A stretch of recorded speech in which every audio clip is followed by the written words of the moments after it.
മേഘ, ഇപ്പോൾ പിണറായി വിജയനും party secretary MV. ഗോവിന്ദനും Kannur ജില്ലാ സെക്രട്ടറി കെ രാഗേഷിനുമെതിരെ രംഗത്തെത്തിയിരിക്കുകയാണ് കോട്ടയം ഡിവൈഎഫ്ഐ കോട്ടയം ജില്ലാ കമ്മിറ്റി. അതായത് പിണറായി വിജയന്റെയും എം.വി. ഗോവിന്ദന്റെയും ശരീരഭാഷയും അല്ലെങ്കിൽ ഈ ഒരു പല ധാർഷ്ട്യവും ശരിയല്ല എന്നാണ് ഇപ്പോഴും പറഞ്ഞുകൊണ്ടിരിക്കുന്ന പരാതികൾ. പക്ഷെ ഇതൊന്നും തിരുത്താൻ ഇവർ ശരിയാവുന്നില്ലല്ലോ. ആഷിക, ഇതിനകത്ത് ഇപ്പോൾ എം.വി. ഗോവിന്ദന്റെ ശരീരഭാഷ, സംസാര ഭാഷ ശരിയാകുന്നില്ല. സാധാരണക്കാരുടെ സംസാര ശൈലിയിലല്ല സംസാരിക്കുന്നത്. അതുപോലെ പിണറായി വിജയൻ രാഷ്ട്രീയം കാണിച്ചു എന്നതിനേക്കാളുപരി എനിക്ക് ചിരി വന്ന സംഭവം എന്താണെന്നറിയോ? ഈ എ റഹീമൊക്കെ 46 വയസ്സായിട്ടും ഡിവൈഎഫ്ഐക്കകത്ത് എന്ത് ചെയ്യാണ് എന്നാണ് ഡിവൈഎഫ്ഐക്കാർ തന്നെ ചോദിക്കുന്നത്. എനിക്ക് പെട്ടെന്ന് ഓർമ്മ വരുന്ന മറ്റേ സമരത്തിന് ഇരിക്കവിടെ എന്നൊക്കെ പറയുന്ന പാവം നമ്മുടെ എ റഹീമിന്റെ ദൃശ്യങ്ങളാണ്. അപ്പോൾ അദ്ദേഹം വിചാരിച്ചിരുന്നത് അദ്ദേഹം ഡിവൈഎഫ്ഐയുടെ വലിയേട്ടനാണെന്നാണ്. പക്ഷെ എന്നാണ് അദ്ദേഹം വിചാരിച്ചിരുന്നത്. പക്ഷെ അദ്ദേഹം യുവാവല്ല, അദ്ദേഹം ഒരു അധികപ്പറ്റായിരുന്നു എന്ന് ഇപ്പോഴെങ്കിലും തിരിച്ചറിഞ്ഞ് പുറത്തേക്ക് പോകണം. ഇപ്പോ ഡിവൈഎഫ്ഐ പറഞ്ഞൊരു കാര്യമുണ്ട്, 36 വയസ്സില് ഈ കമ്മിറ്റികളിൽ നിന്ന് പലരെയും ഇറക്കി വിടുന്ന സന്ദർഭം, സാഹചര്യം ഉണ്ടാവുന്നു, എന്നിട്ടാണ് 46 വയസ്സിൽ ഇളകേറിയിരിക്കുന്നത് എന്നൊക്കെ പറയുന്നത് പോലെ. അപ്പോൾ ഇന്നത്തെ താരം എ റഹീമാണ്. നമ്മുടെ പിണറായി വിജയനോ എം.വി. ഗോവിന്ദ ഭാഷയോ അല്ല ഇന്നത്തെ താരം. പാവം, നമ്മളൊന്ന് ആലോചിച്ച് നോക്കും. എന്ത് വിഷയം ഉണ്ടായാലും ഫേസ്ബുക്കിൽ ഖണ്ഡകാവ്യം എഴുതാൻ CPM-ന് ആരുണ്ട്? ഡിവൈഎഫ്ഐക്ക് ആരെങ്കിലും ഉണ്ടോ? ഇല്ല. അതൊന്നും മനസ്സിലാക്കാതെ അദ്ദേഹം പോയാൽ വേറെ ആര്, അല്ലെങ്കിൽ എ റഹീമിന് പകരം ആരെന്ന് ഇതുവരെ തീരുമാനിച്ചിട്ടില്ല. അതെ, ഞാനല്ലാതെ മറ്റാര് എന്നൊക്കെ ചോദിക്കുന്ന പോലെയാണ്. പക്ഷെ സഖാക്കൾ മനസ്സിലാക്കേണ്ട ഒരു കാര്യമുണ്ട്, അദ്ദേഹം ഇല്ലായിരുന്നെങ്കിൽ ആരിങ്ങനെ വയലാർ എഴുതുമോ ഇതുപോലെ? ഇല്ല, എഴുതില്ല. അദ്ദേഹത്തിന് വേണ്ടിയിട്ട്, പാർട്ടിക്ക് വേണ്ടിയിട്ട് അഹോരാത്രം പ്രയത്നിച്ച് ഉള്ള പ്രശ്നങ്ങളെല്ലാം ഉണ്ടാക്കി, എന്നിട്ട് ആ പ്രശ്നം സോൾവ് ചെയ്ത് യുവാക്കൾക്ക് വേണ്ടി സംസാരിക്കുന്ന പ്രായമുള്ള മുതിർന്ന വ്യക്തിയായി നിൽക്കുന്ന അദ്ദേഹത്തിനെതിരെ ഇങ്ങനെ സംസാരിക്കാൻ പാടില്ലായിരുന്നു. ഞാൻ പറയുന്നത് ഡിവൈഎഫ്ഐയുടെ കോട്ടയം ജില്ലാ കമ്മിറ്റി അങ്ങ് പിരിച്ചുവിടണം.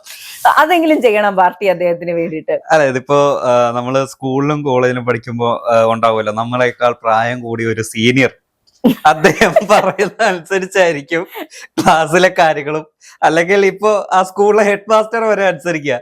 എന്താണ് ഇപ്പോ ഡിവൈഎഫ്ഐ CPM പാർട്ടിയിലെ ഒരു അവസ്ഥ?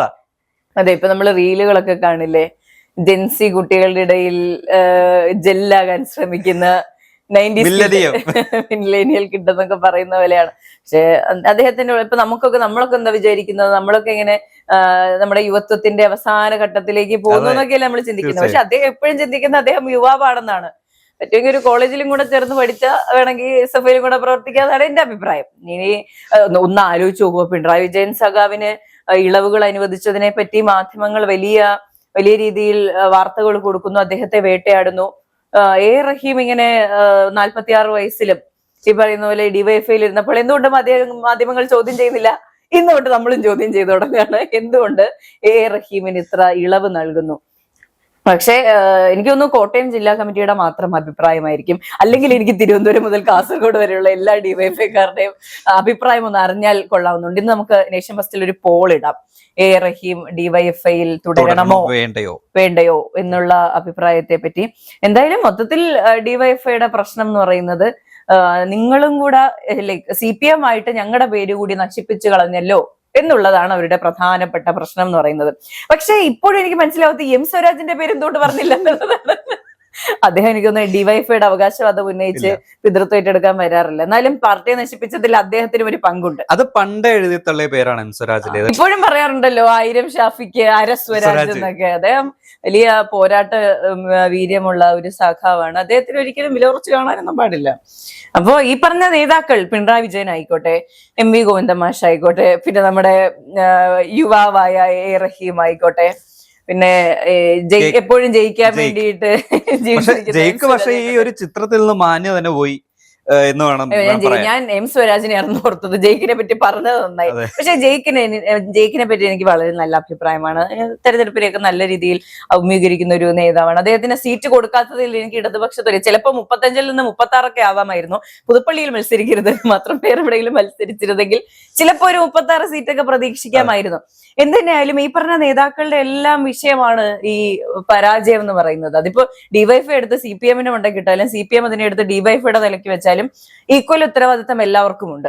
ഇപ്പൊ തിരുവനന്തപുരം കോർപ്പറേഷനിൽ ആര്യ രാജേന്ദ്രന്റെ തലയിൽ പഴിയിട്ട് മുങ്ങിയ ഇടത് പ്രവർത്തകരുടെ അതേ രീതിയാണ് ഇപ്പോൾ കേരളമൊട്ടാകെ നടന്നുകൊണ്ടിരിക്കുന്നത്. കാരണം ആരൊക്കെ വളം വെച്ചു കൊടുത്തത് ഇവർ തന്നെയല്ലേ. അതെ, തോൽവിക്ക് കാരണം എന്താണ്? അത് പിണറായി വിജയന്റെ ധാർഷ്ട്യം, അല്ലെങ്കിൽ എം.വി. ഗോവിന്ദന്റെ ഈ പറഞ്ഞ ശരീരഭാഷ എന്നൊക്കെ പറയുന്നത് പോലെ അവരെ ബ്ലെയിം ചെയ്യുന്നതിനൊരു പരിധിയൊക്കെ ഉണ്ട്. അറ്റ്ലീസ്റ്റ് ഈ പറഞ്ഞ അക്കൗണ്ടബിലിറ്റി സ്വയം ഏറ്റെടുക്കുക എന്നുള്ളൊരു തലമുണ്ടാകണം. എനിക്കിപ്പോഴും എം സ്വരാജിന്റെ അഭിപ്രായം എന്താണെന്ന് അറിയാൻ ആഗ്രഹിക്കുന്നു. അദ്ദേഹം വോട്ടെണ്ണലിന്റെ അന്ന് തന്നെ വോട്ടെണ്ണി തീരുന്നതിന് മുൻപ് ജനമ രാഷ്ട്രീയവാദികളാണെന്ന് പറഞ്ഞ വ്യക്തിയാണ് അദ്ദേഹം.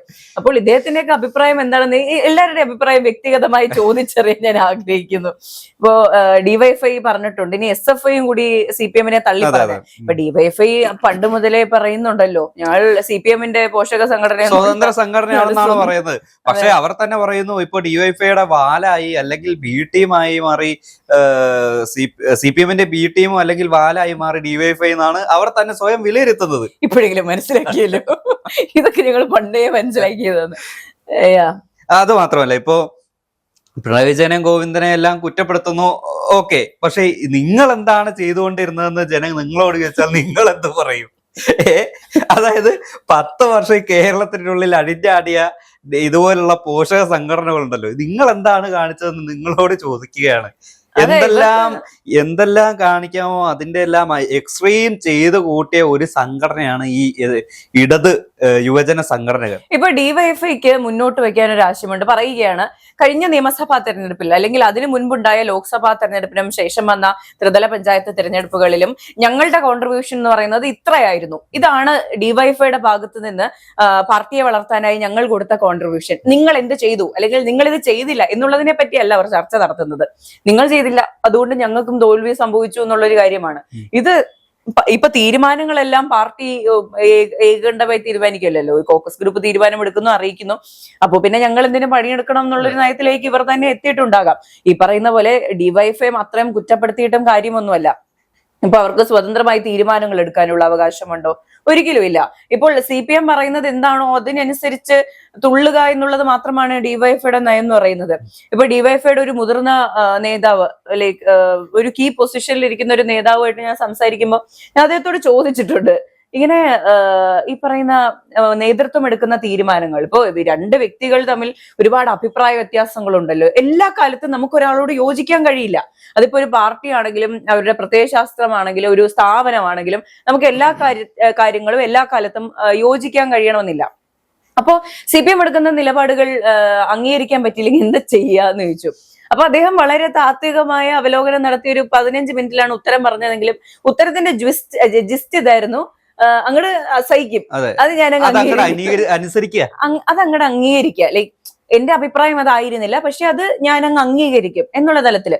ഇപ്പൊ ചെറിയ പ്രായം മുതൽ പാർട്ടിയുടെ സംഘടനാ സംവിധാനത്തിലൂടെ ഇങ്ങനെ വന്ന് ഇവിടെ എത്തി നിൽക്കുന്ന ഓരോ വ്യക്തിക്കും ഇത് കണ്ടീഷൻഡ് ആയി കഴിഞ്ഞു, ഇത് അംഗീകരിക്കുകയാണ്. അപ്പൊ ഇതിനോട് പരുവപ്പെട്ടു വരികയാണ്. അതായത് ഈ ഒരു പാർട്ടിയുടെ ഓരോ തീരുമാനങ്ങൾക്ക് അനുസരിച്ച് തന്റെ തീരുമാനങ്ങൾ, അതായത് അല്ലെങ്കിൽ തന്റെ നിലപാടുകളെ പരുവപ്പെടുത്തി വരിക എന്നുള്ളത്, അല്ലെങ്കിൽ അതിനനുസരിച്ച് വളഞ്ഞു വരിക എന്നുള്ളത് ഒരു രീതിയിലായി ഇപ്പൊ ഏതൊരു കുട്ടി സഖാവ് മുതൽ അങ്ങ് തലമുതിർന്ന സഖാവ് വരെ.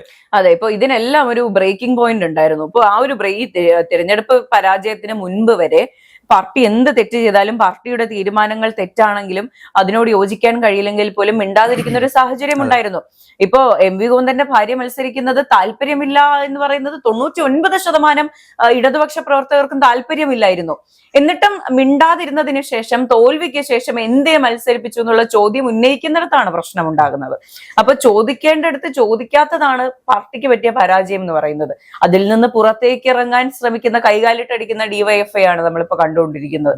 ശരിക്കും നമ്മൾ അവരെ സപ്പോർട്ട് ചെയ്യണം. അവർ ഇത് അർഹിക്കുന്നുണ്ട്, കഷ്ടപ്പെട്ട് പുറത്തേക്ക് വന്നവരാണ്. അതെ, ഇതെല്ലാം പറയുന്നത് ഡിവൈഎഫ്ഐയുടെ ഏറ്റവും തലമുതിർന്ന നേതാവായ വസീഫിന്റെ മുന്നിലാണ്. വസീഫ് ഇതെങ്ങനെ കാണും എന്നുള്ളതാണ്. കാരണം ഈ ഒരു കാലം വരെ ഈ റഹീമിന്റെയോ അല്ലെങ്കിൽ സ്വരാജിന്റെ എല്ലാം ഒരു പിൻഗാമിയായിട്ട് വന്നുകൊണ്ടിരിക്കുന്ന ഒരു അഭിനവ സ്വരാജ് എന്ന് വേണമെങ്കിൽ ഈ വസീഫിന് പറയാം. ഇപ്പൊ ഏതൊരു യുവജന സംഘടനയാണെങ്കിലും ഈ പറഞ്ഞ മുതിർന്ന നേതാക്കളുടെ സപ്പോർട്ട് ഉണ്ടാവും. ഇപ്പൊ ഡിവൈഎഫ്ഐയുടെ മുകൾ തട്ടിലിരിക്കുന്ന വസീഫിനെ പോലെ അല്ലെങ്കിൽ വി.കെ. സനോജിനെ പോലുള്ള നേതാക്കൾ നാളെ ഒരു കാലത്ത് ഡിവൈഎഫ്ഐ വിട്ടുപോകേണ്ട ഒരു സാഹചര്യം ഉണ്ടാവും. അപ്പോഴും ഈ ഹോൾട്ട് പിടിച്ച് നിൽക്കുന്നിടത്താണ് പ്രശ്നം ഉണ്ടാകുന്നത്. ചില കലാലയങ്ങളിൽ ഇപ്പോൾ SFI ആണെങ്കിലും KSU ആണെങ്കിലും പഠിച്ചിറങ്ങിക്കഴിഞ്ഞും വീണ്ടും യൂണിയനെ ഇങ്ങനെ പിടിച്ചു വച്ചേക്കുന്ന കുറെ സീനിയേഴ്സിനെ നമ്മൾ കണ്ടിട്ടില്ലേ? അതുപോലെയാണ് ഇവിടുത്തെ പ്രശ്നം എന്ന് പറയുന്നത്. അപ്പോൾ VK സനോജ് ആണെങ്കിലും വസീഫ് ആണെങ്കിലും ഇതിൽ നിന്ന് പുറത്തേക്ക് പോയാൽ അവരെ സ്വതന്ത്രമായി പ്രവർത്തിക്കാൻ വിടുക, അവരെ ചിന്തിക്കാൻ വിടുക, അവരുടെ തീരുമാനങ്ങൾ എടുക്കാൻ വിടുക. അതാണ് ബേസിക്കലി ചെയ്യേണ്ടിയിരിക്കുന്നത്. ഇപ്പൊ റഹീമിന് 45 വയസ്സുണ്ട് എന്നുള്ളതല്ല അവരുടെ വിഷയം എന്ന് പറയുന്നത്. അവിടെ ആവശ്യമില്ലാത്തൊരു പിടിച്ചുവെക്കൽ നടക്കുന്നുണ്ട് എന്നുള്ളതാണ് അവിടുത്തെ വിഷയം.